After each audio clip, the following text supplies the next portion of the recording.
Someone said, "Why am I gonna pay $500 for a picture of a hobo?" I always thought Kyle Beckerman was a good player. Fire sticking their foot in it. They said they were going to cut my food rations. Cork soaking. There is no possible way to articulate the malaise, the lack of ambition, the way it's felt for so long to be a fan better than he did. Welcome to the Enemies of the Fire podcast. On this week's episode, we're going to go over the Champions League. We're going to talk all things MLS and try not to break our jaw. And then we're going to dissect Total Soccer Show's dissection of the Chicago Fire. So I am FC Neo Tokyo. This is James. This is DPG. And gentlemen, big news in the Champions League today. Apparently the same thing that happens every year. Real Madrid won. They didn't win. They move on to the final, right? Yeah. They move on. I mean, that's winning in my opinion. Yeah. Well, I mean, they're going to be taking Dortmund though, taking on Dortmund here, and I think Dortmund has a real good shot of surprising. Do you? Real I feel Madrid. like this is one of the weakest Dortmund teams, and to make it to the final this year is kind of wild. Well, they're totally disappointed in what they did in Bundesliga, so they probably have, if they want something to show for it this season, they got to make it happen against Real Madrid, which is probably the best of the best. Real Madrid just beat Bayern. Oh my God! Who's a Dortmund fan? Who's that? Bill Murray. Nope. Fabian Herbers. Oh, okay, that's fair. You are correct. Yes, Fabian Herbers is a Dortmund fan. You got some of that German soccer influence here around the club. But I'm the most concerned, and the thing that has made me the most happy is that Bayern lost. And now, to be honest, man, there's a big giant piece of me that doesn't like that Harry Kane is kind of cursed. But now it's kind of the funniest thing on planet Earth. They were up 1-0 and take Harry Kane off, and then a minute later, Joselu scores. Really? And then he scores like 2 minutes after that, or like 4 minutes after that. It's so mind-bendingly wild. Like, that man is cursed. Absolutely cursed. The only thing worse that could have happened to him is if Tottenham won something this year. Oh, wow. Because, this is the first trophyless Bayern season, God knows how long, which that part makes me happy. You know what's funny? Is that with our luck, the Fire's going to sign him in a few years. Dude, God damn it. I would take Harry Kane. I mean, right now, one of the best strikers on the planet. At least we know we won't win anything. Oh, so he's perfect. Listen, it's MLS. Fire. There's playoffs. When there's playoffs, you got a chance at anything, my man. Playoffs? Yeah, right. So I didn't get a chance to watch either of these two games, but it kind of blows me away to see a weak Dortmund team go into the final against a Real Madrid who's won it 60,000 times. And it's just like, James, you like their chances. What makes you think they can wrangle this away from Madrid? Jose texted me. Who did? Jose texted me. He says that with a serious face too. No, I love it. What's funny is that he told me, he was telling me, and he's like, just keep this on the down low. Just, you could put this out to your podcast, allegedly, that Dortmund slid into my DM and said, "Hey, you know anything about this Real Madrid team?" You know what's messed up? And he buddied up with the Bundesliga coach of Dortmund, and Dortmund, he was open to ideas because, he sees that Bayern got exposed this year. So he's like, maybe it's our shot here. So why not call Jose? So it's gonna be this is one of those is this gonna be one of those Cinderella stories where there's always this dumb team going across the whole playoff system? If Dortmund wins the final, that's a Cinderella team right there. How did Dortmund make it this far, guys? They had to beat some teams. They had to beat some real teams. There's no. How else did they make it this far? They It's did gonna beat be- some real teams. They came out of the group of death technically as well. They beat a Messi-less PSG. Oh, I mean that one guy still plays there. What's his name? Oh yeah, Mbappe. Mbappe. Oh, so they beat Mbappe. That's a good call. The guy that's always saying that he's gonna sign with Real Madrid.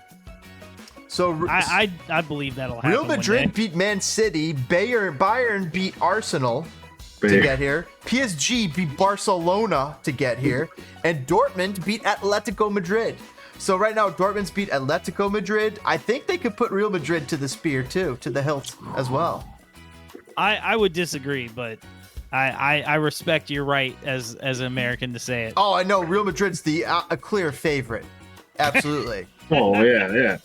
But you expect them to lose, so I mean, That's what's like.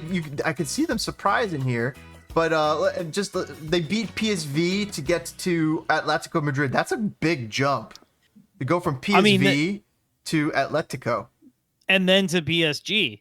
I mean, that's a like, and that PSV team, didn't we just spend last week excited about how well they played?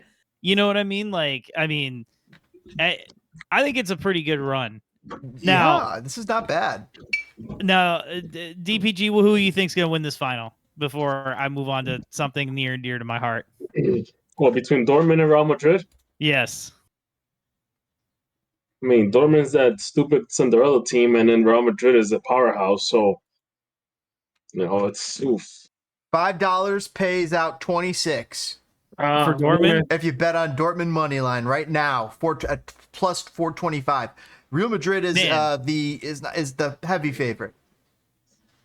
You're losing money if you don't gamble. No, I'm kidding. That's actually what I was thinking about, like betting Dortmund. But I'm going with Real Madrid. All right, that's Tradition, fair. Tradition follows. It makes sense. The Ancelotti should get another one. He's just been dominant. It's really hard to go against Ancelotti when he's in this position. So I guess his trophies that he won as a player for AC Milan, that wasn't enough either. Dude, you know how angry Manchester United Twitter is about Jadon Sancho going to Do you know who the coach a Champions League final after playing so poorly for Manchester United? Oh, jeez. Jesus. And I know, James, you are a recovering Manchester United supporter, current. Okay. I still am. Man, I still am. I haven't been a Manchester United fan since Eric Cantona used to play with them. That's wild. There you go. So Madrid beat Bayern today, which we all know Thomas Tuchel is going to get shown the door, right? Can you look up the coach of Borussia Dortmund? His name is Edin Terzic, and tell me he does not look like Bam Margera. I gotta see this. Oh my God! Oh Go to Edin Terzic's Wikipedia page. Torjitz or Edin Terzic, EDIN TERZIC. Oh man, he kind of does, dude. Yeah, he does. Oh my God. So Bam Margera aside, which I didn't know he was coaching. Before he was coach of Borussia. He played for Kloppenburg. Oh, the great. You know what? This is one of those head coaches that never really made it to the top tier divisions of the German league. If you look at his playing years, he's played with a lot of lower division teams. Well, they make the best coaches because they do. Because like think of Thierry. You know why Thierry Henry doesn't succeed as a coach? Because he was so great. He's just like, well, when you receive the ball, do this. It's like, dog, you and 6 other people could do that.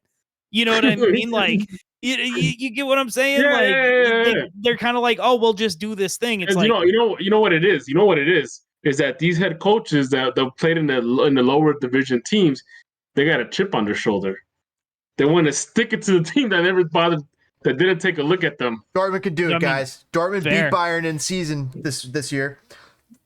I think I think they could do The it. Bayern was trash, and I think the main reason was Thomas Tuchel. They're prioritizing the Champions League. You could see it in their scheduling. They get losses before they go but right before they play Atletico Madrid, and they kind of don't care because they get the win they beat Atletico Madrid. And then they go and beat PSG. They've beat Bayern, who's another big dog in their own season. They can slay the dragon in Real Madrid. And think about this. If this coach gets the win, he's just signed his check to become the new Manchester United coach or something, or the new Bayern coach. Yeah. Or for sure. So this guy is an up-and-comer for a reason. And we're looking at Bam Margera here, and he might just go in and hit a 900. Man. We'll have to see. We'll have to see, man. I put this. I think, you know what? You're probably right with the Bayern thing. Because again, I keep trying to bring up Thomas Tuchel because I think he's on a mission to ruin Christian Pulisic. This guy's put out game plans that have beat Bayern, beat PSG, beat Atletico. You know what it is? You know what it is that Dortmund made it to the finals because they got rid of all their American players. Oh yeah, no, that's exactly what it was. Yeah, because they didn't need that 20 minutes from G Arena. Yeah, like I mean, that's all it was, bro. They got rid of that weight. They got rid of the heaviest book bag. I mean, I'm not anti G Arena. I see the talent, but he has definitely not delivered like ever. I guess I take that back. Nations League is the only time I've ever seen him deliver. But it is what it is, man. I'm excited, man. The Champions League is usually the teams I hate the worst playing against each other. And right now, I'm happy about Dortmund. Dude, Good luck to Dortmund. Does Dortmund have who is the Sancho character on Dortmund? Jadon Sancho, bro. Are you been living under a rock, man? Did you not hear me when I brought up earlier how angry Manchester United people are about Jadon Sancho? Oh, by the way, I thought he was on Man United. Let me add one thing off the topic here. I thought he was on Man United. What's going on with that? They got rid of him. Yeah, they got rid of him. He was so bad. He went back to Dortmund. Wow. And he got a chip on his shoulder now. He got a chip on his shoulder. Mats Hummels, Ryerson, Schlotterbeck. Oh, by the way, the USMNT actually have another player in their pipeline that just recently signed with Liverpool. Who's that? Keiro Figueroa. Oh my God, Mero Figueroa's child. So the kid can represent Honduras, USA, or England. Oh my God, dude, do we need another Honduran segment to talk about how they missed out on this kid? No, man. You know what? I can always do a 5-minute segment. Don't worry about that. Speaking of a 5-minute segment, come back for another one right after these messages from enemies of the fire. See you guys on the flip side. Kick that like button. We'll be right back.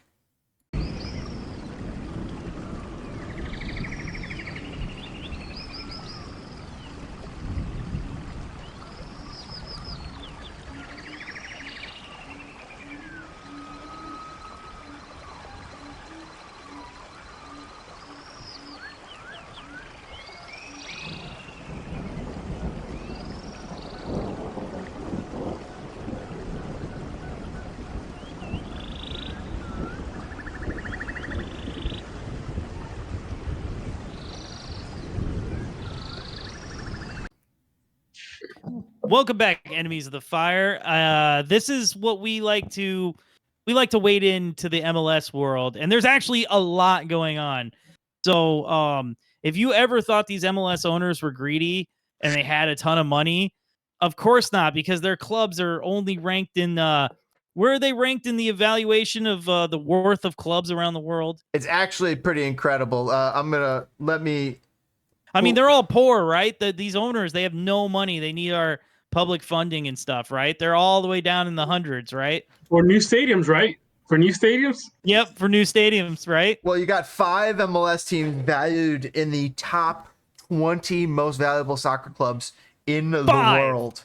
And in the 5 of top them 20 are MLS clubs. The number 1 team, who could you guess who it is? I mean, DPG, do you know? Is it that pink team, where Messi's playing in? That's actually a good guess, but no. I bet It you is next the year black they and are. gold. It is Oh, the black and gold of Hollywood FC. Will Ferrell's team. Yeah. Yep. I wouldn't be Yep. surprised, though, if Inter Miami can, leap them next year's valuation. We'll see in 2025. Maybe not. I mean, Messi's only signed through this year, right? Yeah, right. And who knows if Messi's still there. But LAFC leads the way, followed by Atlanta United, then Inter Miami in third, LA Galaxy, and New York City FC. So seeing LAFC at 15th most valued here at 1.115 billion, it made me wonder, well, what are the Fire listed at? So I looked up on Forbes, Major League Soccer's most valuable teams 2024. And on here, it has LA Football, LAFC. And then it has Inter Miami second, LA Galaxy third. So somebody's numbers are wrong. So there are some. So there is a little difference of opinion here. It seems Atlanta in fourth, New York City in fifth, then Sounders, DC, Austin in eighth, Toronto, Charlotte in 10th, St. Louis, Philadelphia, Portland, FC Cincinnati, Columbus in 15th. Sporting Kansas City, Minnesota, Nashville in 18th, New York Red Bulls, Houston Dynamo in 20th, New England Revolution in 21st, and finally, number 22, Chicago Fire, worth supposedly 515 million, half a billion, and currently valued at 22 in all of MLS. I'm kind of curious how much. I wonder how much more is the Fire worth than some of these MLB teams. Some NHL teams. I mean, probably a good amount. I mean, you got to think. Are you telling me that the Washington Nationals are worth more than the Chicago Fire? Right? You telling me the Kansas City Royals are rolling in the dough? No. Man, well, you guys asked the question, and you shall receive. Here is the answer. New York Yankees are worth a cool $7.55 billion. They're the Yankees. They're the topmost team. The lowest ranked team is the Miami Marlins, and they are worth $1 billion. So what? Miami, but Inter Miami is still worth more. Inter Miami is worth more than Miami Marlins, but they're not worth more than the Oakland Athletics, who are getting kicked out of Oakland and moving to San Francisco. You know oh man, closed market. Where are you coming out with? Yeah, I was saying, where's this money coming from? Because you watch some of these baseball games, half the time the stadiums are empty. Right? Remember, I told you about that in the past podcast, where what league has sells the most tickets? It was the MLB by a country mile, but that's because they have 162 plus games. Oh, right? That's true. Yeah. So and that's why you playoffs. get the bigger contracts. Mm-hmm. That's why you get the bigger contracts, because if you're a player, you're playing games. Yeah, you're playing 100 and something games. Your ass got to be out on the heat in the summer playing those day games. They better be paying you a lot for it. So NFL, I have last year's valuations. I have 2023. I don't have 2024 numbers. The NFL is going to be ridiculous. The highest valued team is the Dallas Cowboys at $9 billion. These are according to Forbes. And the lowest valued team is the Cincinnati Bengals at $3.5 billion. Unbelievable. This is proof that these people don't need a single fucking penny from public money. How much are the Bears worth, by the way? I'm just curious now. The Bears are the 5th most valuable franchise in the NFL. And they're more valued. They're more valued than the Green Bay Packers. They need that $2.9 billion from me. The Chicago Bears are worth, according to this valuation, 2023 from Forbes, $6.3 billion. Meanwhile, the Green Bay Packers are 20th ranked for $4.6 billion. That's a win. That's the only time you can win. That's a win. Detroit is 31st overall, which right behind Cincinnati Well, for lowest it's at Detroit, $3.6 man. billion. This Detroit. What do you surprises me expect? though. Buffalo Bills are 30th at 3.7. It's unbelievable, dude. Like this is proof all right here that like the system is stacked. You know what I mean? They're just printing money in a Look, closed man, system. just give up their money for a new stadium. I want comfortable seats when I They go are watch the comfortable Fire. seats. I want more comfortable seats. Nah, I man, want, fucking work out. no, no. You want to be more comfortable? Just work out. I want some Get leg room. smaller. Unbelievable. Dude, you have leg rests in your section. I was there. Oh man.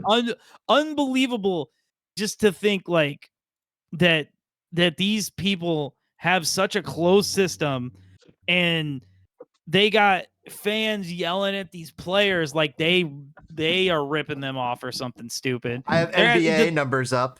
NBA. No, I don't want to hear anymore. Golden State is the number one valued team. Oh, that's gotta be real estate adjacent right there. That's gotta Yeah. be just because of the stadium. Like Yeah. that seems weird to me. Golden State. Honestly, if you think about that, I bet that's why Miami isn't the number one team in MLS. If they had their new fresh stadium that they're building, I bet they would jump up And over. They'd leapfrog LAFC. And not playing with cargo containers. Yeah, for real. Yeah, this is wild. So Golden State's first, New York Knicks second, LA Lakers third. Golden State's worth 8.2. New York 7.4. The Bulls are in fifth. They went down one. Whoa. The Bulls are in fifth at 4.8 bill. You know what's crazy that the Bears and the Bulls have like really crappy seasons and they're still worth a lot of money. Mm-hmm. And I think a lot of it has to do with that legacy run, man. Yes. Not even. It just goes to show you the number one point of this list, other than they don't need our money, is number two. Oh my God, they need our money, bro. No, listen. Number two is being good has no motherfucking effect on how much money you can make sometimes. I mean, look at the Bills. Look at the Bills. They're one of the 30th ranked teams. They're one of the best players in the league in Josh Allen. The Pelicans. Oh my God, the Bills are good again? The Pelicans, yes, they are. The New Orleans Pelicans are the lowest ranked value team at $2.72 billion in the NBA. Unbelievable. I gotta check NHL just to round everything out here. Pelicans. Oh my God, you know what? It amazes me that all these teams that nobody goes to watch are worth more than like the highest MLS team.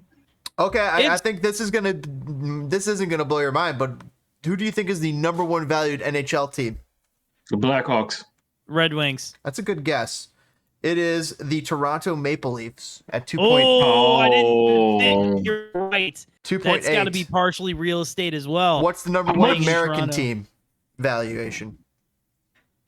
Who's the number one American team, or are you asking us? Yeah, I'm asking you. Who would you say is the number one American team after? And they're The number Whalers.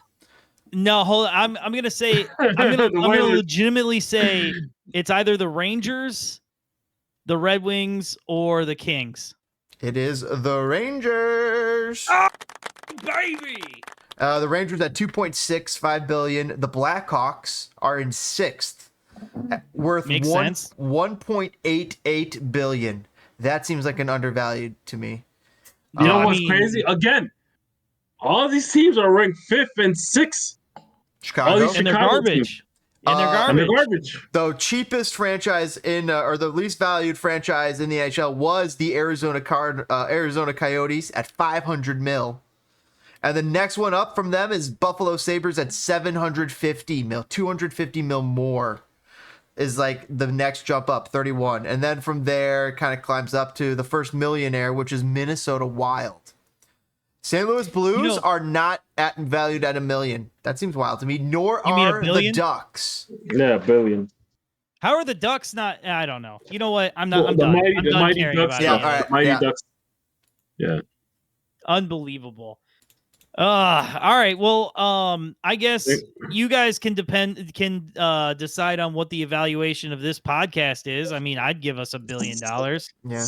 I mean, It's course. vastly entertaining. Yeah. but all right. So when we get back, we're gonna break down things in the league. I'm too angry to talk about rich people being rich and getting more rich off of being rich and not having to pay any money on anything. So we'll be back. We love you. All right. Don't touch that dial. We'll be right back here on Enemies of the Fire.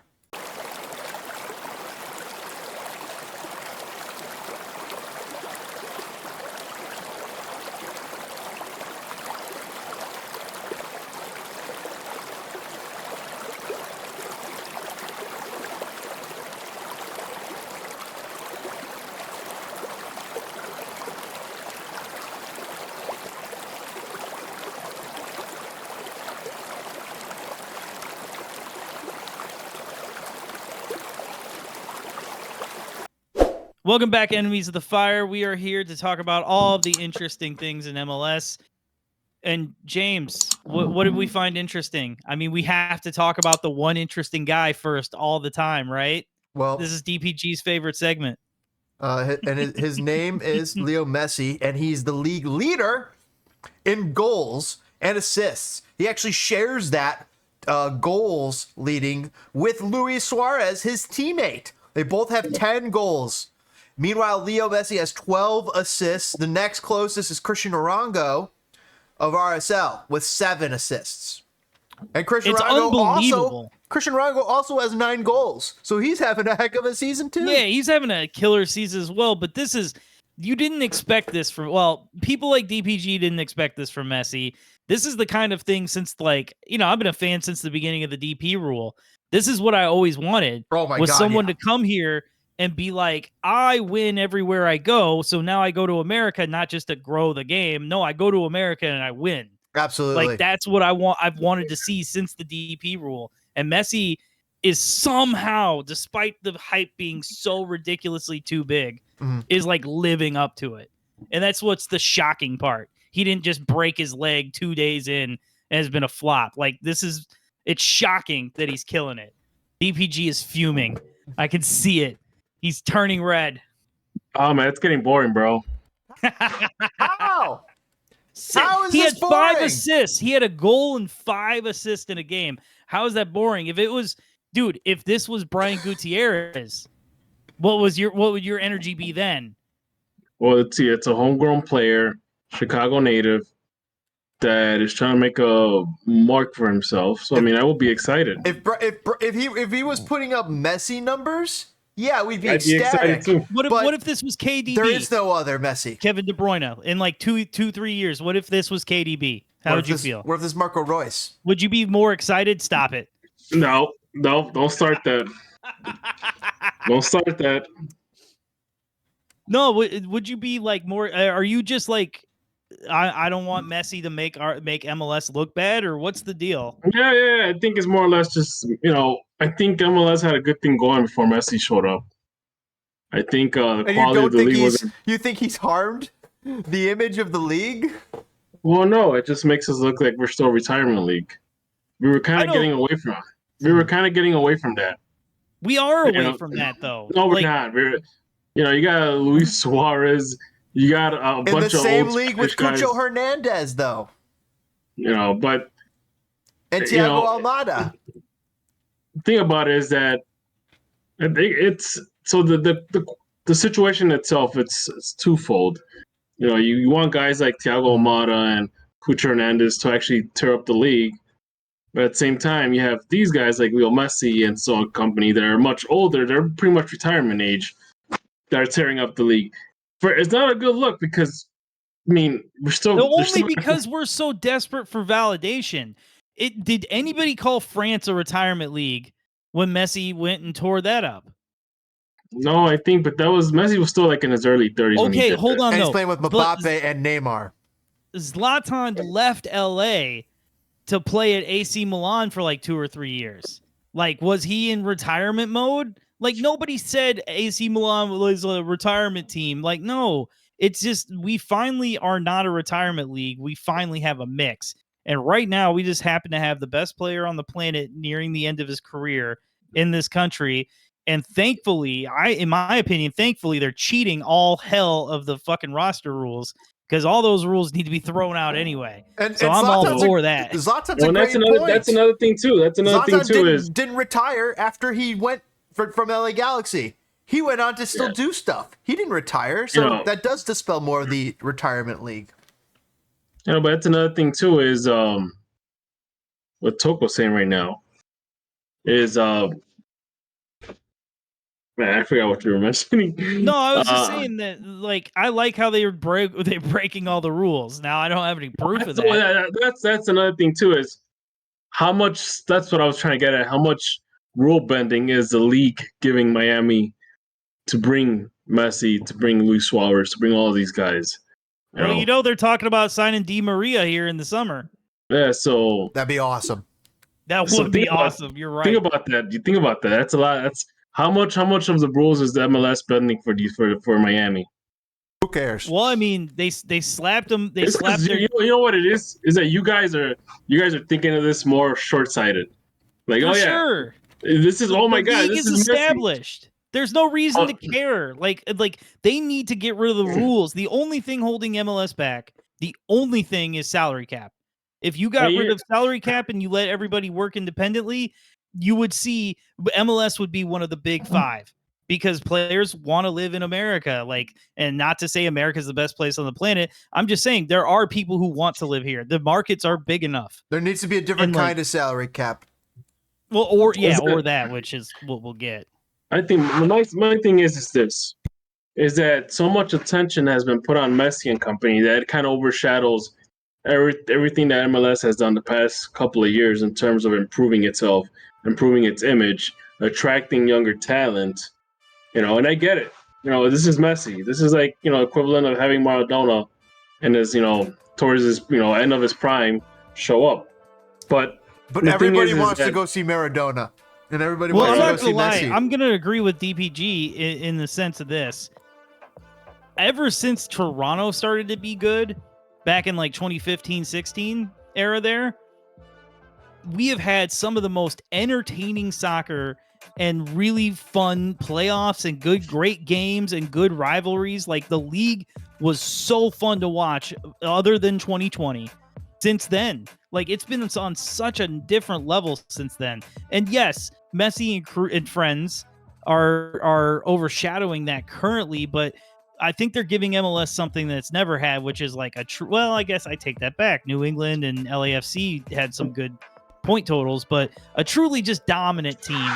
We've never seen a team like Inter Miami. Yeah, it's such a different thing, man. And you're right. MLS did have a lot of momentum because there was a lot of fun players and a lot of fun stuff happening. But and I think more or less this is almost becoming like a freebie to Messi. You're gonna let this guy with his friends and everybody just win the MLS Cup just because it's Messi? I mean, 'cause that's what's happening now. But they still gotta win the games, dude. How many times? They still gotta win the games. But when you take out, still gotta score the goals. When you beat a team like New York Red Bulls, which is not a bad team, 6-1, and on top of that, you're thinking of adding another player, which you guys said Di Maria. It's so great. Now you're making this. I think it's beyond a super team. This is an elite team. This is well, I mean, think back to those DC teams back when they didn't pay players well anywhere. Yeah. So that first DC team in MLS is loaded. You know what I mean? Echeverry and all the other people whose names I can't think of course, to make my point.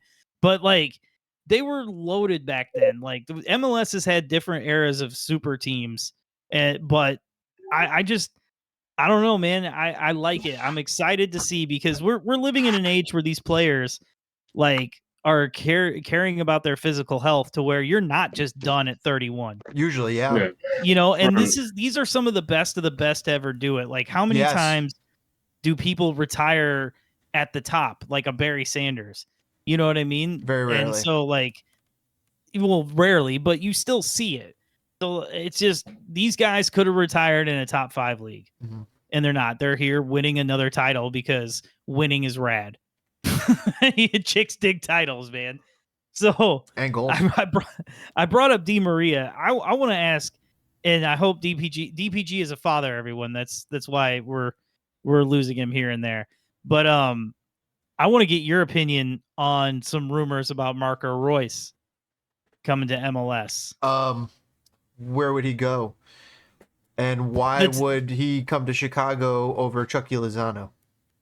Well, Chucky Lozano, Chicago, Chicago can't convince nobody. They can't convince nobody in nothing. But here's the thing: they couldn't convince. So how would they convince Royce? I don't know. They just because I'll answer that in a second. I'll just say this: the two teams you asked a question, and St. Louis and Chicago are the two that everybody brings up. St. Louis is weak in the midfield, and they got the whole German vibe going. Mm-hmm. And Chicago, because it seems like the most Chicago thing ever, because he's gonna be like, I swear to God, Marco Royce is a terrible MLS signing. He's gonna play 7 games over the course of 2 seasons. He'll sign a 2-year. You said he's injury prone? He's totally injury prone. He's gonna play 7 games over the course of 2 seasons and just be a financial drain on whoever signs him. I don't want him in Chicago as a DP. I got fingers crossed that he goes to St. Louis, man. And you know what? I don't even care. He's too risky for me to be excited about. Even if he shows up, he pulls a Messi in his natural Marco Royce self and never gets hurt, I'm still happy on passing. I mean, it's slim pickings though for who can you get to lure to Chicago, and in the process get rid of Shaqiri, because guess what? Shaqiri is still here for this entire season. Oh yeah, he's here till the end, and that's probably why we won't see a DP this summer, unless he gets sold in the summer transfer window. Who's gonna buy him other than Lugano? Everybody's just gonna wait for his contract to run out. Is there a team on the planet that needs Shaqiri to make a push? Chicago was the team that needed him. He was the hero that we deserved, apparently. He was our hero. He was Georg Heitz's hero. He looked at this one. He's like, "I could be your hero, baby." So wait, do you want Marco Royce on this team? I would take Marco Royce on this team. It'd be an upgrade, but not if you have other things available. Like, where is this Cucho Hernandez for Chicago? Where is the successful players for Chicago that are looking to not just go and bounce and be sold for something, but to help them win a championship, like Cucho Hernandez? I don't know. You got to be good at scouting to find them, and apparently we're not, because we scouted Gaston Jimenez. And it's not just scouting Gaston Jimenez, it's retaining his services when you didn't have to.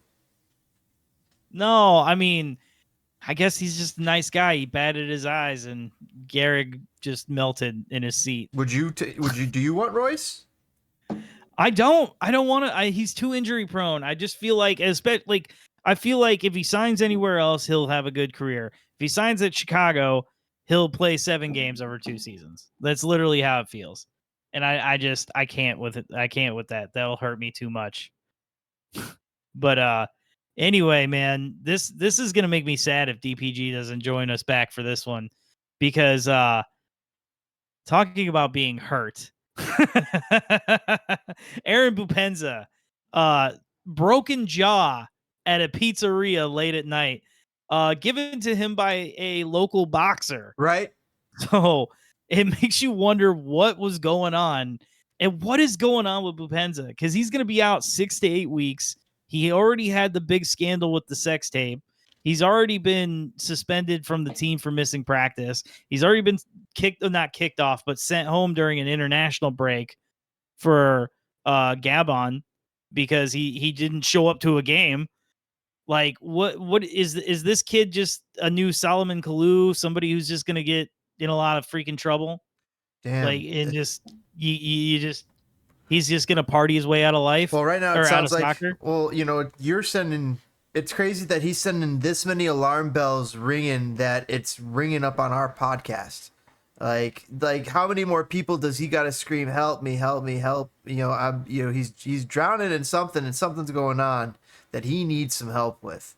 And it's surprising that, probably players have probably tried to take him under his wing, but he's probably rejected. It's hard to get a person who doesn't want, to help sometimes. And it's hard to speculate that's what it is. But I got to imagine there's got to be people around that type of athlete in that type of professional setting that would try to take them under their wing if they saw a wayward player. in that, but something's not clicking here. So it's and I'm just saying this all allegedly, and so it's concerning. Yeah, you're not out at like the pizzeria at like 2:00 in the morning getting into a fist fight with a dude when you're sober. You know what I mean? Like, Not when or you're a professional athlete fighting another professional athlete whose actual profession is punching people in the face with his fists. When yours is kicking people, unless like that's what he said. He's like, yeah, I could. He's probably was like, yeah, my feet are better than your hands, mate. And then just like, and then he's like, he probably said, my feet are quicker than your hands. And then the dude, the boxer's like, oh jaw. yeah, bam. Like, dude, I mean, I get you're young, you got money, you're kind of the big dog on on campus around town in Cincinnati. Like, I get it, but man, it just, I don't know, man. Like, I don't know. You hate to see it because and at the end of the day, it's hilarious. But but when you add it to the other stuff, there's an obvious problem. Like one night of craziness and getting punched in the jaw out of a 12-year career, who gives a shit, right? That's a funny story. But when it's following a trend of behavior that it's a little erratic, it makes you wonder like what's going on with the guy. It's like I said, it's tough. I don't know. The guy's 27. Yeah, I mean he's not a spring chicken, but I still consider myself a dummy at 27. Mm-hmm. Like there were still 3 a.m., 4 a.m. nights, man. Played for Bordeaux, got loaned out places, a couple of Qatari-based places. He played around Asia. They got him from the Saudi league. I mean, I don't know who spotted him, but hell of a player when he's on the field, but him and Reynoso, man, those two just, you can't get a beat on them, man. They show up when they want to. Well, good luck to him. Hopefully he figures it out. Yeah, no, it just, yeah. You, like I said, you'd rather see it as a blip on the radar of a long career, but when it's a trend, it's like, oh no, that's not fun. Mm-mm. So hopefully Boupendza gets better.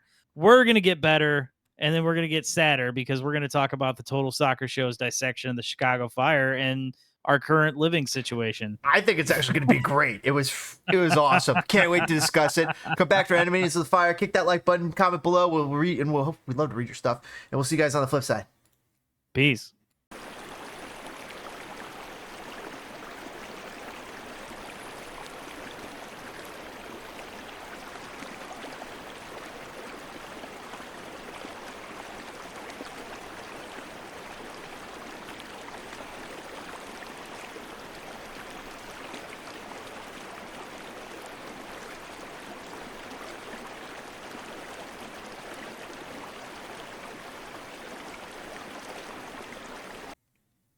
Welcome back, fellow enemies of the fire. Today we got something very special. So the Total Soccer Show looked at the void and saw a bunch of Chicago Fire fans and said, why aren't the Chicago Fire better? So they did an episode they do a big thing episode where they stick to one topic, and they kind of went through the timeline and what's going on with Chicago and the Chicago Fire. Myself and James have both heard it before. DPG is fresh to all of this, and honestly, man, gentlemen, we're just going to react to a few segments here and kind of give our thoughts and opinions on where they stand. Because they had some great things to say. All right, here we go. Apple, check them out on Apple Podcasts, Total Soccer Show. We love listening to them. Always been a fan for years and years and years. I'll have the link in the description. And here we go. Shout out to Daryl, R.I.P. Shout out to Daryl. Taylor Rocco. Hello, Taylor. Hello, I am nervous. Okay, don't be nervous. It's okay. We'll hold your hands the whole way. This is another one of those episodes that could be a book or several books, and also has lots of passionate people who have written many things, talked about this at length. So it feels like if we don't do this justice, we're going to hear about it. So I hope we do. I hope we do, Chicago supporters. Indeed. Here to help us do justice, Joe Lowry. Hello, Joe. Hey, Ryan, I'm just glad so, that Paul Tenorio Studios is writing his book to listen and give us critical feedback on this episode. So how many different journalists have written? How many times have we all sat and watched the show, the TV, and all known exactly what the problem is with this team, and for some reason they can't figure it out. It's Tons. painful. God, do you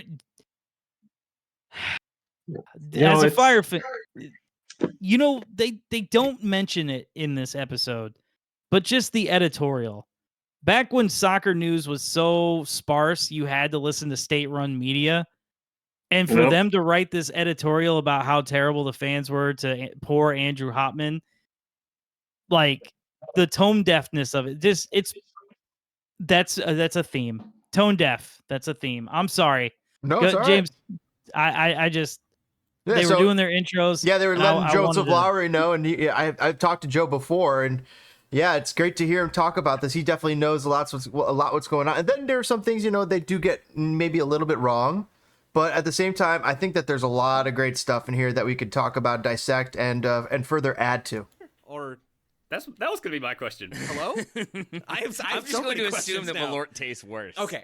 It does. As you possibly can. Winning MLS Cup, winning US Open Cup in their first year, and had this potential to be an institution, to be one of the huge teams in Major League Soccer. And something went really wrong. And then that has fully fallen by the wayside. And so, I mean, 2 Eastern Conference final appearances in 2008 and 2009 is a conversation we're having. I think also on a personal level, whenever Joe and I do MLS roundups or when Goss is with us, it feels like inevitably, I think my question for Joe this week was basically Chicago still bad? It just feels like a lazy thing. I don't love talking about teams in a lazy way, but it's been the case for so long for Chicago that it's difficult to talk about anything other than that. And even looking at the way pause that. Their own media, so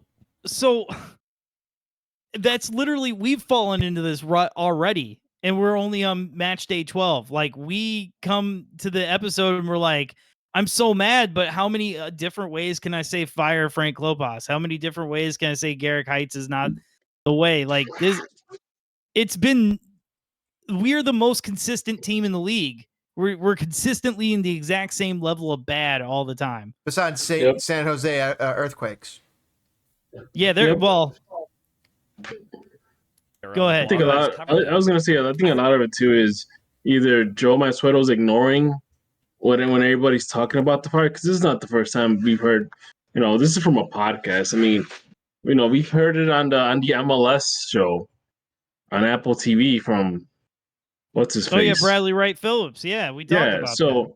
So it's I don't know if Joe thinks that somehow something's gonna change, or Garrick Heights is just gonna do something different one season. I don't know what it is, but whatever he's doing, and I've called him out on it. I've said this. I'm like, this guy he's beginning to look more or less like another Andrew Hoffman, but with more money. Which is wild, because there was no Hopman was trying to make money off of this thing. Yeah. This dude isn't making any money. He's just throwing it away, and it's like, you should be better. Well, when they talk DPG, I think this podcast is going to blow your mind, because they talk about Hopman and some of these and what they make, what the extrapolations and the points that they make are actually mind blowing. It's going to be pretty awesome to hear. It's coming up. I read 5 different pieces that all sort of led with so I haven't written about the fire in 3 weeks or a month, and it's just the same story. It's just depressing. It's just hard to get excited about them, and I think it's worth looking at a team that started so strongly and trying to get to the bottom of how we got here, where even some of their own writers are very not excited to talk about them. Yeah, Joe, obviously this is a big soccer city, Chicago, dating back to the Chicago Sting, who won a bunch of NASL titles. Wouldn't know it. As well. No, there's no connection to the Sting in the city whatsoever. Nope. There's none. Is that so? Is that a thing where we didn't get the rights to that, and so we're not connecting to it? Is it a thing of being afraid of being at the beginning of this whole thing of being lame, like it quote unquote used to be? What exactly?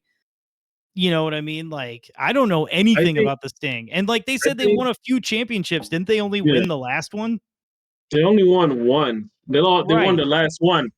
And I think the reason was that I think somebody owned the rights to them and weren't willing to give them up to the MLS. And which is fair. But, and I've seen the club try to do some sort of connection with this thing in terms of, I think they've done like celebrating this thing's victory, and when like one of those Chicago soccer nights or whatever. Okay. Okay. They've done stuff like Remember that. that?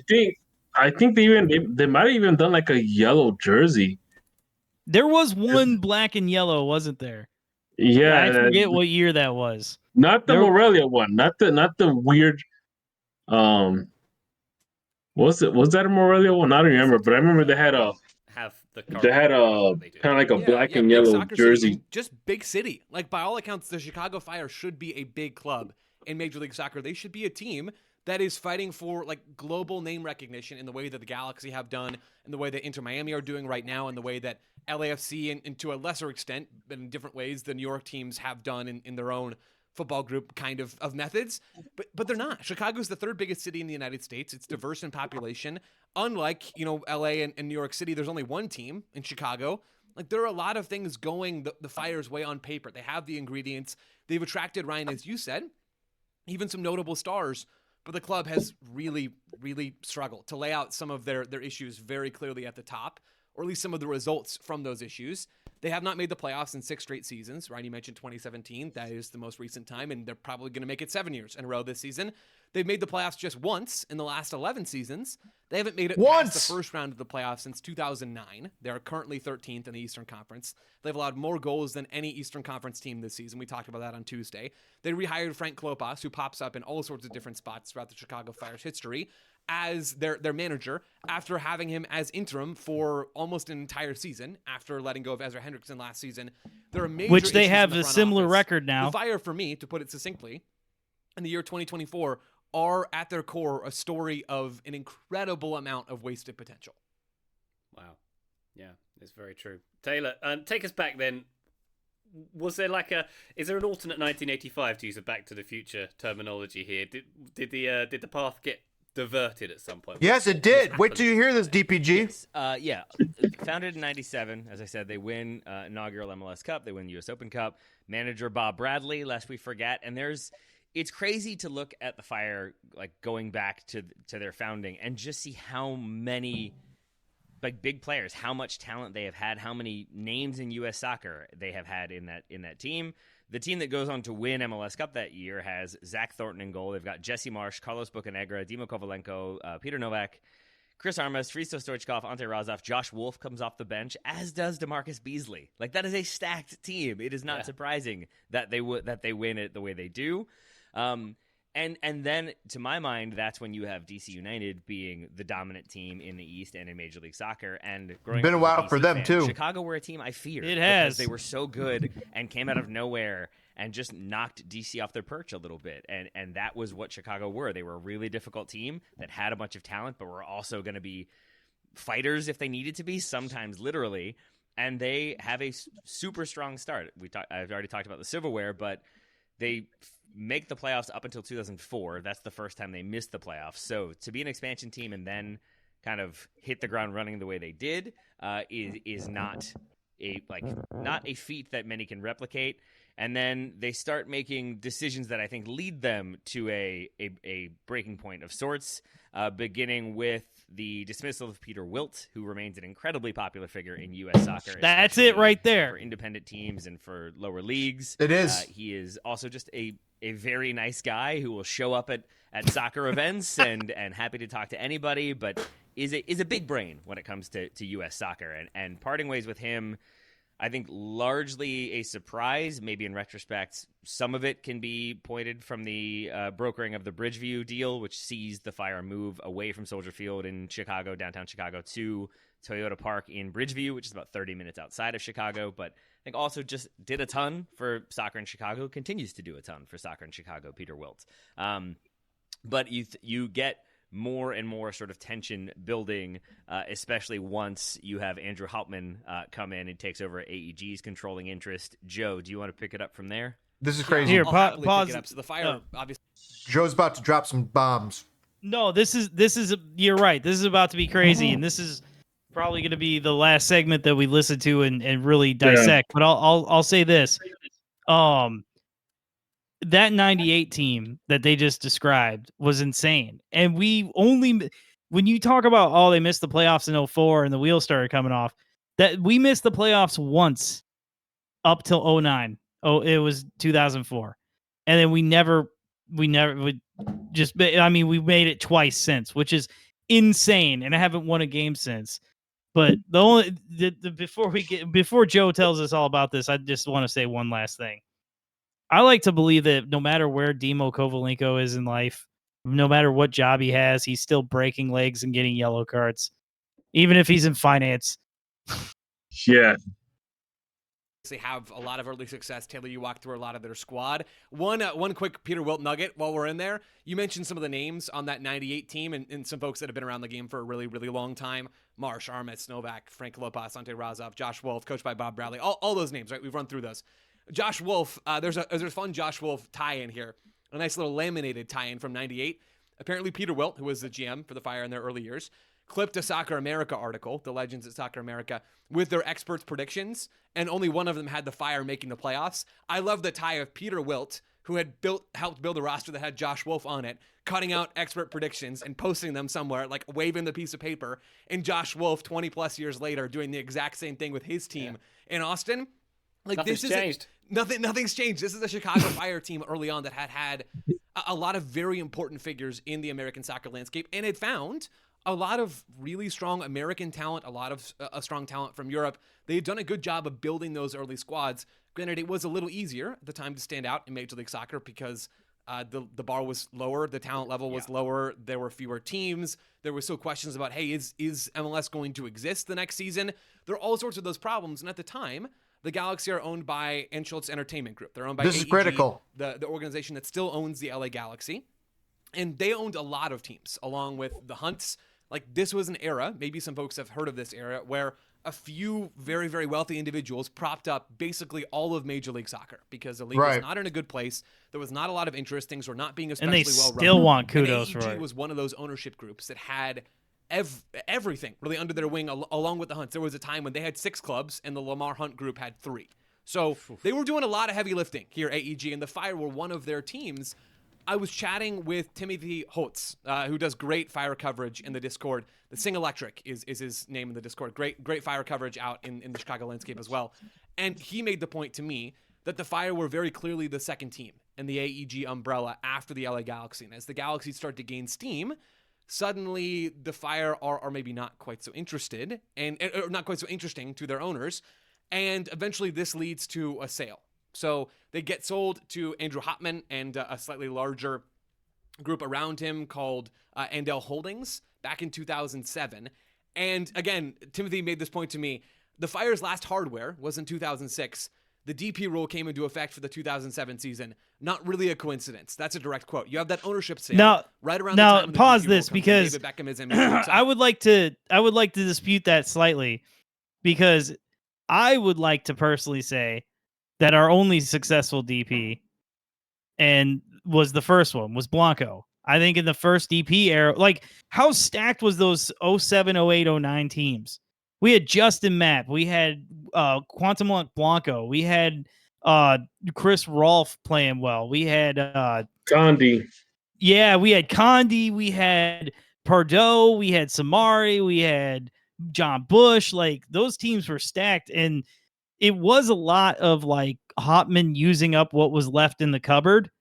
And then by the time 2009 hit and everybody aged out and got too expensive and expansion drafts started happening every year, the cupboard ran dry. Yep. And he never replaced it. And but yeah, the DP era does kind of screw the Fire, but we were good on the very first one, at least.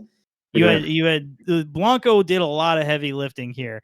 It was a lot of fun to watch him play. It really was. Honestly. And at that point, truly everything changes for MLS, where spending is different. The league it now has different aspirations that were not possible before David Beckham helped raise the profile of the league, even if that was not an initial success in terms of the Galaxy's play on the field and David Beckham's contributions. The Fire all of a sudden went from being a team that was sort of an upstart in Major League Soccer, lots of talent, to slowly becoming the second fiddle and further down the depth chart for AEG, to being sold to an owner that did not have a ton of financial resources in Andrew Hopman. And if you don't have the money to put together a good squad in an era of Major League Soccer that allows more spending and more differentiation than the era that came before it, Like, you're not in MLS 1.0 anymore. All of a sudden, there are some more stakes at the table, and the Fire under Hopman did not seem willing or capable of playing with the big boys. Yeah, and I think and that's the key. timeline Neither. here- He was neither capable or willing. And to be honest, I'm not capable or willing to listen to any more of this right now. But I will say this: they get a few timeline things wrong, but this is a very good episode, and for anybody else, I would listen to the rest of it because it really. But the one thing that I'm upset with, guys, and before we go to the next segment, I want to hear your guys' ideas. There was no answers. No answers given, right? Like, what do we do? What the hell do we do? I mean, I think we all agree, like Heights and Klopas have to go, but like, what next? What do we want? What kind of team do we want to see? I'm not sure that a rebrand or even imagine this folding the team is the right answer because even if you're crazy. Because think about this: when they did the rebrand, they went in such an opposite direction. It was like they did fold the team and restart anew. Yeah, So- you're right. The crown was almost like a death. It was like Yeah, it was like definitely. they folded the Fire, and now they're like, now we're the Crowns, and then they're like they had to fold that team completely, and now they're like, all right, now we're the Chicago Cubs soccer team. Yeah, Bring back that. I think they got to bring back the old crest. I agree. The old crest is still way better than this new one. So- But this new one is still Agreed. better than the crown. So the thing is that you guys keep bringing up the old crest, and that's a beloved crest. I get that, but we also have to realize that we have to move up with the times. You have to kind of modernize a little bit. That We old do. crest was from 1998. We'll take it, and then It was beautiful. It was modernize still it. That's the fine, best that's one fine. in the league. That's fine. If one idea, and I thought about this. Hey, make a retro kit with the old crest. Wear it once or twice in a year as a retro. But I felt it was in a couple of people that I've showed the old crest who were like, yeah, it looks a little dated. Same with Columbus Crew's crest. Their new crest sucks. Their new, Yeah. their first rebrand. Like, I do miss the guys. The iconic weird. Kai That was Kamara, weird. the I like this. celebration. But like the I li- second one was where it was at. It The had a real circle? The Dortmund circle? feel. Yeah, Yep. the circle with Yeah, the I- weird, yeah. the weird pattern. It had the Yeah. checkered pattern and I think that was by far their best. I don't like that this was new one. that was a It's- good one. That one's it's classic just- like Fire. I agree. But it's going to be the same in 20 years, right? Because we're falling under the same thing we did in the 90s. Like like the flag New England crest was pretty cool. Do you think the Like, Cubs are yes, ever it going was to change their dated, logo? but- Do you think the Bulls are ever going to change their logo? Do you think the Bears are ever hell going to no. change their logo? The Bears have been wearing a C on the side of their head for what, Yeah. 40 years? But So that's what because the- so what the hell are the Chicago Fire doing? that's because NFL teams hardly ever change their logos. Fair. But the logo ain't going to fix shit. The Sox have the changed their red logos. jerseys didn't fix anything either. Like, we need smart soccer people. We need someone who understands anything. Like, I'm exasperated. Gentlemen, let's try and collect ourselves and then actually talk about this team when we come back. All right, sounds like a plan. Be right back here Sounds Stay good. tuned. on Enemies of the Fire. Kick that like button.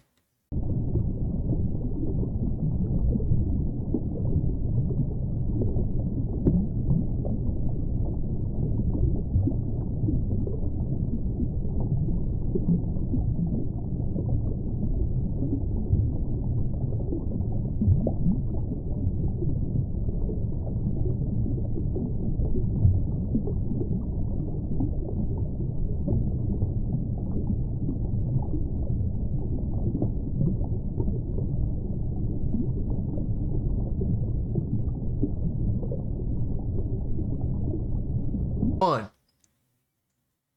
Welcome back, fellow enemies of the fire. This is the segment where we get to talk about Chicago Fire's 1-0 loss to God, who do they? Oh yeah, New England, the worst team in the league. So, gentlemen, what happens when you lose at home to the worst team in the league? Your coach gets fired. Your coach You gets would fired. You would think. You Yep. would think. But I mean, if it happens in the middle of the season or in the beginning of the season where you have enough time to potentially rewrite the ship, you imagine the coach gets canned, and you put another person in charge. But if you're doing that, if you're really having to look around for a coaching search that has been going on for over a year and a half now, ever since they've installed Frank, they've been apparently looking for a coach because. So let's clarify that a little bit. Do they have anybody even better that's even available? Let's clarify that a bit. Who's the short list now? No. Here's the thing. It's not that there's been an active search for a head coach. It's just that the owner decided to keep Frank Klopas. He could have got the same guy that's coaching New England. But do you want that? He beat the Fire. I mean, to be fair, Caleb Porter's trajectory is miss the playoffs, win a championship, miss the playoffs, get fired, which I wouldn't mind, to be perfectly honest. I'll take that trajectory. Oh, yeah, I mean, anybody will take that trajectory. But I mean, that's kind of the situation. Is this is why I think the ownership is just lazy. It's just, hey, let's just stick with the one guy. Let's not go through a headache of getting a new head coach. The ownership is not good. If it was literally just down to get Caleb Porter and everybody else told him to go pound sand, I have a little bit more understanding. But then again, why would you keep Heights? Dude, they talk about that. They talk about that in the podcast. They rip up Heights.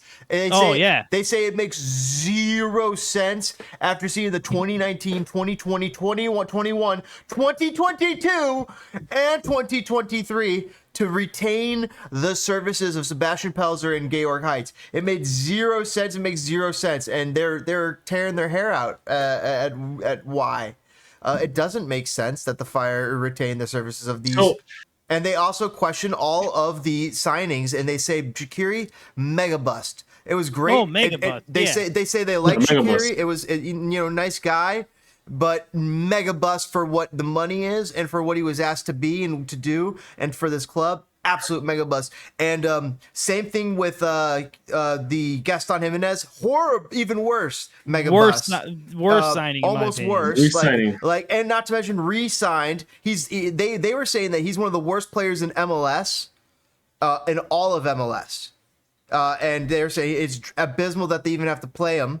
And on top of that, they don't know what's going on with Kuiper. They don't, they know what's going on with Kuipers, but they don't know if they have enough that it was worth spending $12 million on, when they said that they were willing to spend a lot more on somebody better, but they just couldn't get it done. It sounds like the Fire had somebody lined up that was bigger and better and badder, but they couldn't get the job done and making it happen. Is that Lewandowski or is that somebody else? I don't know who that is, but also they are still lining someone up for the future, potentially. The Fire. Well, I mean, they got to at this point. The question is, do you want to leave that decision to to Heights? No, you need to have somebody else who knows how to spend the money in MLS, because everybody that this guy has hired has no idea how to spend money effectively in MLS. Fire have been a top of the outlay. They're top 6 spender in the last few years, but what do they have to show for it in the last 6 years? Absolutely nothing. Not even a playoff spot. What's the saddest part? You know what's the saddest part of all this is that we take promising careers, Kuipers, Acosta, you could even add Brian Gutierrez to the mix. We take promising careers and we ruin them. them. Jairo Torres. I mean, he sounds like he partied his way out of town. Yeah. But we take talent and we completely stop careers. You are correct. Well, think about it. Look at Kasper Shabilko. We misallocate resources tremendously. Well, look at Kasper Shabilko. He might not have been what Philly really wanted him to be, but he wasn't bad enough to be jettisoned to Lugano. You know what I mean? But after a stint at the Fire, the man had to sell his house too. So yeah. I mean, my thing is this: is that you can forget Acosta, showing up for the USMNT anytime soon, because he hasn't been playing that well lately. Nah, you know what? He'll get called in because you got Copa America and the Olympics happening at the same time. Maybe, but the thing is is, you got a guy like Kuipers that went from scoring 30-something goals last season to just scoring, what, 2? 2 seasons. Yeah, he has 2 goals. But the problem is that we all see what's going on the field. We all see that, hey, if you want a guy like Kuipers to score, you need to have someone that could deliver. You got to get him You need to touches. deliver. He's like You got to get him touching. He's got one of the strikers with the least amount of touches in MLS. Yeah, you need a setup man. The Fire do not have a setup man. And they were actually talking about that in the podcast. They were saying that Brian Gutierrez, you know what? Sorry, he's not an MLS winger. And they also said Shaqiri, he's not the worth it for an MLS DP. They say the Fire have nobody on this team to help to serve this ball, and like their midfield's even worse because of Gaston Jimenez. Of course, they have Acosta, but that beyond him, he can't do everything. There's not. He can't be a here. destroyer and a provider and a attacker. Like he can't do everything. And it's like something weird going on because when you have guys like Rafa Shihos that went from being like a stonewall last season to like what we're seeing now, Swiss it's like cheese. the guy. It's just it's like the guy just gave up. Like he stopped caring. I mean, I feel like I'm starting to see Kuipers like feel like what's the point? You've seen Shaqiri. Like Shaqiri, I think he doesn't get enough credit for is he walked out on the pitch and immediately realized this team sucks. And ever since then, he's tried, but it's like, but what's the point? But then he gets into the game, and it's like, well, what's the point? You know what I mean? You can tell. Yeah, and this is where my point comes when I say that the Fire first they need to get rid of Heights, get rid of Klopas, get rid of the whole coaching staff. You need to bring someone that's going to be kind of a hard ass that will kind of drill some sense into these players, kind of make them work as a cohesive unit rather than a bunch of individuals trying to put together plays. And this is kind of one of those. This is kind of one of those situations. You need a head coach that has a firm hold on this team. I don't think Klopas has that. I think Klopas has lost a lot. Klopas has lost that locker room. I totally agree. Did you see that picture that they tweeted out of the whole bench? And they were the most demoralized looking people. You would dejected. Yeah. I mean, you see it like because Aragoni has really taken a step back the last 2 games.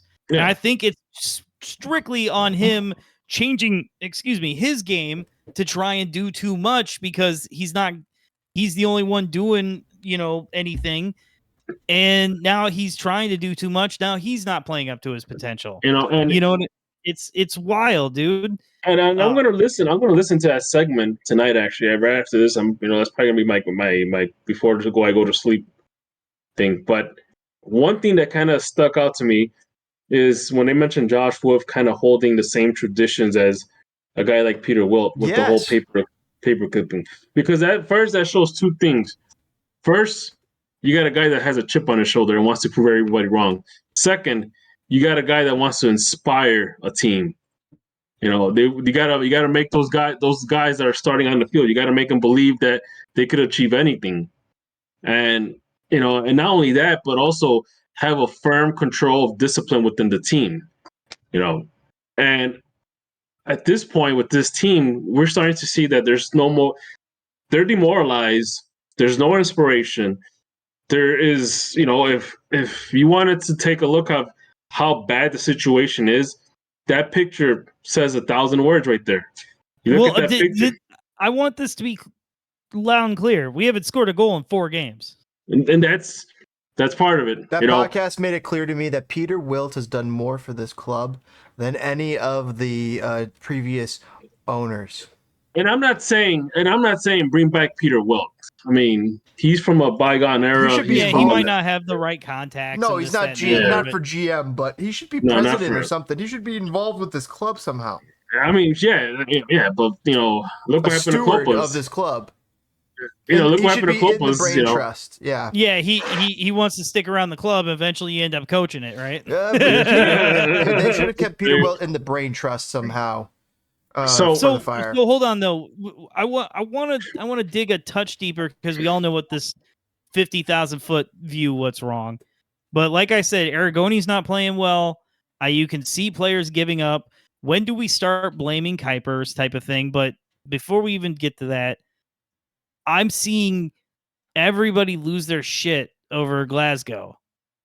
And I mean, I see talent, but I didn't feel like you know what? Anything that's I get it. exciting People and were, different than focusing yeah, on the fire right now is like the greatest. So like, you know, like you called it. Like he's not okay, we'll see. But like some people want to latch onto this like, you know, like it's their savior, but like yeah. this Like the it's is a most popular solution. guy in town is the backup quarterback. I get it. it's It's like exactly. This team there's like nothing to hope for this team except maybe they have a guy who's special. Maybe this True. guy is special, and that's all they can really hang their hat on. that's what it was. That's what it was. It's just that you had a guy like that. Glass. This guy. He scored about he scored a crap ton of goals last season with the 2 team. And everybody's high on him. I've heard it from scouts. They're high on him too. And the fact that everybody was excited for him to come on Saturday, thought he was going to be the game changer. And I honestly saw a guy that He's was not there yet. He's he's not not there yet. He's nervous, and you could tell by his dribbling that he's nervous. He let a couple of balls go out of bounds. Bad passes. It's not there yet. This is one of those situations where this is how the way you ease a player like that into situations like that is that first of all, you got to be a good team. You pretty much have to be winning 3-0, 2-0, and bring him on as a late like a 70-something minute sub for him to get acclimated slowly. I mean, still do it with this terrible team. You ain't gonna get relegated. Yeah, but you know what? But you know what? You don't want to bring a guy like that into this terrible team because it's first. Yeah, you don't want to get him. You don't want to get the muck on You don't him. you don't You don't want want him to to like. pick up bad habits. Exactly. You're right. You know? You're right. But what do you? How do you change? I had faith going into the season, despite some red flags, which were Klopas and Gaston and stuff. But like, damn. Like I said, you have to get rid of the guy that's been running the show, which is Heights. Once you get rid of Heights, you bring someone that knows what they're doing. If that's not the case, then you bring a head coach that wants to be a GM, because we have plenty of coaches in the MLS that work as a GM and a head coach. And I always felt that's kind of the best way to go about it, because there's I feel like a lot of them aren't nearly as successful. Well, the thing is, I'd rather have a guy that if he sees something in the system that needs improving, he could get it right away. He doesn't have to go to someone and then have that person look for someone.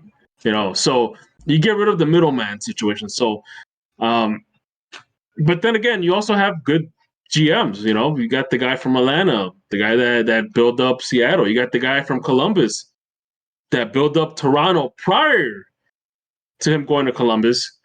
There's good GMs too, but the problem is that the Fire.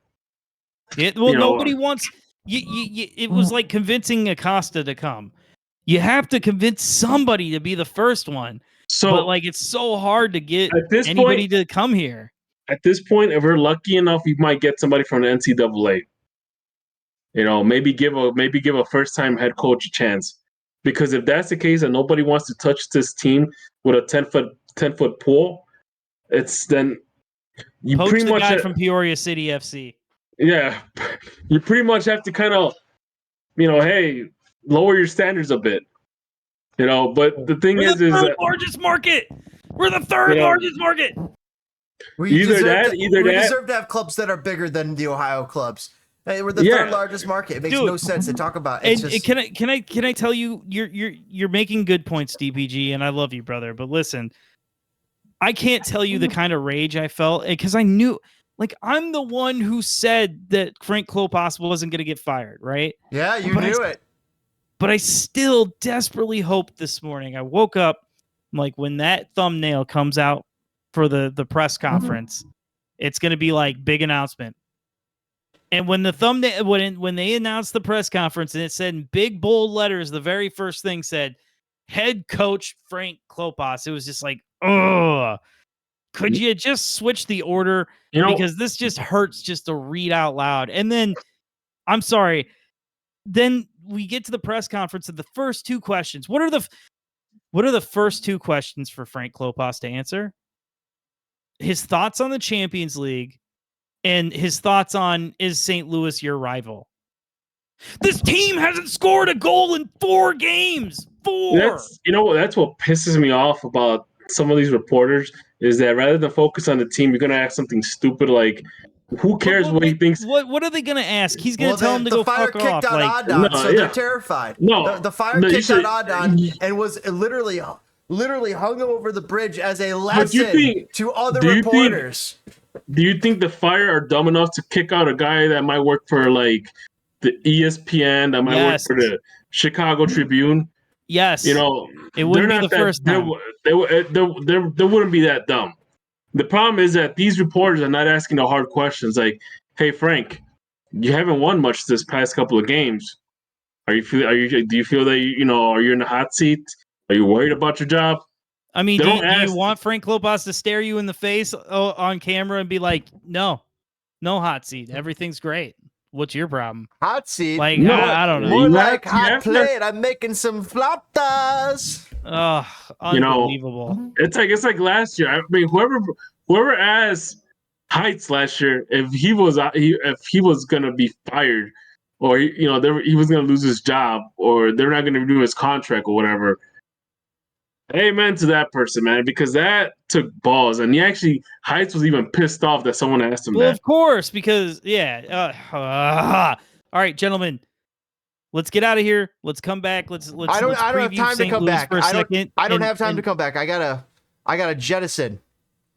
All right, Unbelievable. All right, well, then, gentlemen, I will be going to St. Louis to see this game with my good buddy. luck to you, buddy. I will have good seats, so they better score a goal or do something good, so I don't look like an ass and have to deal with Missouri. You know man. what? At this point, if the Fire keep losing, that's fine with me. I actually want them to lose. That way, it's a picture. It's crystal clear that it's time to get rid of Heights. Like, Yes. if that's what's gonna take for Minnesota to wake the f up to like realize, oh crap, we need to get rid of him. By all means, I'll take a losing season. I've been taking plenty of losing seasons. So, hey, what's another one, right? But that's how many what I more said during images? De Los Cobos. That's what I said during Yallop. That's what I said during Klopas. That's what I said Hey, during Pano. eventually, all of that combination of losing seasons has to give us a golden goose egg. It has to it has to something has to change. There has to be some way that the universe says, you know what, it's time to turn it around. I guess the Golden State Warriors were awful forever. All right. Oh my God. Anyway, There gentlemen, you what are your predictions for the game? What are your Loss. predictions? go. Loss.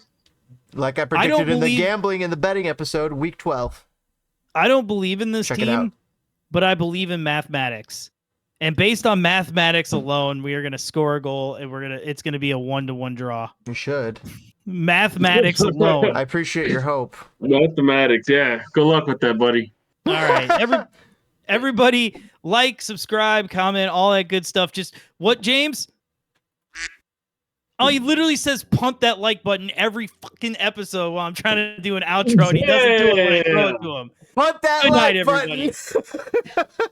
We'll see you guys next time. Enjoy your St. Louis style pizza with that weird cheese, whatever it's called. Briere. It's vegan. It's not weird. It's vegan. I No, don't need to it's kill nothing to enjoy pizza. I Good forgot night. what was it called, but yeah. Good night, guys. It's just this team sucks.